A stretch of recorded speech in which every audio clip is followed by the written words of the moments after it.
Kesha Alvaro beber perbedaan topik obrolan dengan Pasha Ungu dan ayah sambungnya, Gunawan Dwi Cahyo. Kesha Alvaro mengungkapkan perbedaan topik obrolan antara ayah kandungnya, Pasha Ungu dan ayah sambungnya, Gunawan Dwi Cahyo. Awalnya, Kesha Alvaro bersyukur memiliki dua ayah dan dua ibu. Ia menyebut, perbedaan pekerjaan hingga latar belakang membuatnya memiliki berbagai topik untuk diobrolkan. Menurut Kesha, kepada Pasha Ungu, dirinya lebih leluasa membahas perihal sosok kekasihnya.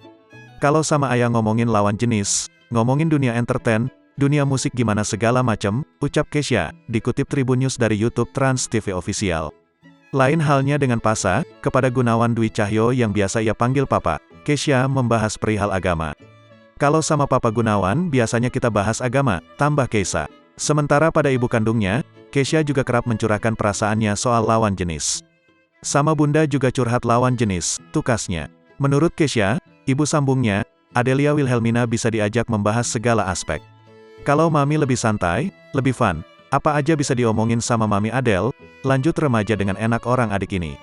Untuk diketahui, orang tua Kesha Alvaro, Pasha Ungu dan Okky Agustina telah bercerai pada tanggal 20 Januari tahun 2009 lalu.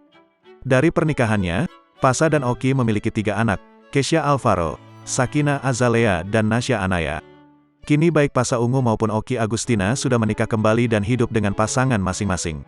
Pasha Ungu menikah dengan seorang mantan pramugari, Adelia Wilhelmina pada 2011.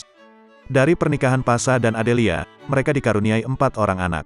Dengan demikian, adalah ayah 7 orang anak. Sementara itu, Okky Agustina menikah dengan seorang pesepak bola pemain Bali United di Liga 1, Gunawan Dwi Cahyo pada 2021. Dari pernikahan Okky dan Gunawan Dwi Cahyo, keduanya dikaruniai seorang anak, Miro Materazzi Gunawan.